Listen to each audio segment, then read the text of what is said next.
হযরত মাওলানা রইসউদ্দিন নামক এক ভাই ইমাম সাহেব আজকে ওনাকে নির্মমভাবে প্রপাগান্ডা ছড়িয়ে অপবাদ দিয়ে ওনাকে শহীদ করে দিয়েছে, অত্যন্ত নির্যাতন করেছে এবং নির্মমভাবে তাকে হত্যা করা হয়েছে। তার একটা কন্যা সন্তানও আছে 8 বছরের।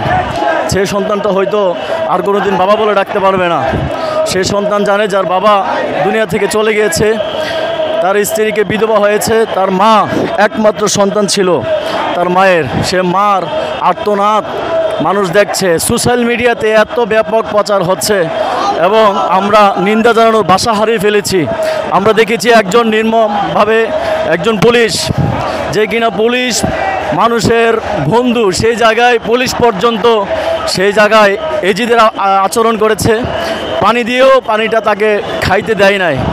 আমরা তীব্র নিন্দা জানাচ্ছি। অনতিবিলম্বে 48 ঘন্টার ভিতরে যদি আমার ভাই রইসউদ্দিনের বিচার করা না হয়, রইসউদ্দিনের হত্যার যে আসামি, সে আসামিদেরকে গ্রেফতার করে ফাঁসির কাস্টে ঝুলানো না হয়, তাহলে সুন্নি জনতা রাজপথ ছাড়বে না এবং যে আসামি, সে আসামিদের বিচার করে ছাড়বে ইনশাল্লাহ। একজন ইমামের হত্যাকাণ্ড গোটা বাংলাদেশ, গোটা পৃথিবীর ইমামদের লজ্জাজনক। আপনারা দেখেছেন সোশ্যাল মিডিয়াতে যেভাবে জুতা ওনাকে পরিয়ে দিয়েছে, নির্মমভাবে আঘাতের ওপর আঘাত করেছে, নির্মমভাবে ওনাকে মারের পর মার দিয়েছে, অন্যায়ভাবে অবিচার করেছে। আমরা এই হত্যাকাণ্ডের বিচার চাই এবং আসামিদেরকে আইনের আওতায় আনার জন্য প্রশাসনের দৃষ্টি আকর্ষণ করছি এবং সাথে সাথে বলছি যে আমরা সেই হুসাইনি চেতনায় বিশ্বাসী। কারবালার ময়দানে 61 হিজরিতে ইমামে আলী মাকাম ইমাম হাসনাইন কারামান ইমাম হুসাইন রাদিয়াল্লাহু তাআলা আনহু জীবন দিয়ে আমাদেরকে শিক্ষা দিয়েছে। আমরা প্রয়োজনে জীবন দিতে রাজি, কিন্তু ইমান দিতে রাজি না। এই জন্য সরকার দেখে লেকিন সর নেই ঝুঁকাएंगे।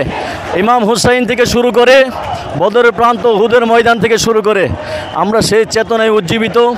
আমরা আল্লামা শায়েখ নুরুল ইসলাম ফারুকী রহমতুল্লাহ বিচার পর্যন্ত পাই নাই। এই জন্য আমরা যত হত্যাকাণ্ড হয়েছে ওই হত্যাকাণ্ডের বিচার চাই। সুষ্ঠু বিচার করে আমাদেরকে বাংলাদেশে নজির করে দেখাতে হবে। নেক্সট টাইমে যেন পরবর্তী সময়ে এরকম কোনো সন্ত্রাস, উগ্রবাদ যেন কোনো মানুষের ওপর এরকমভাবে হত্যাকাণ্ড না জড়াইতে পারে।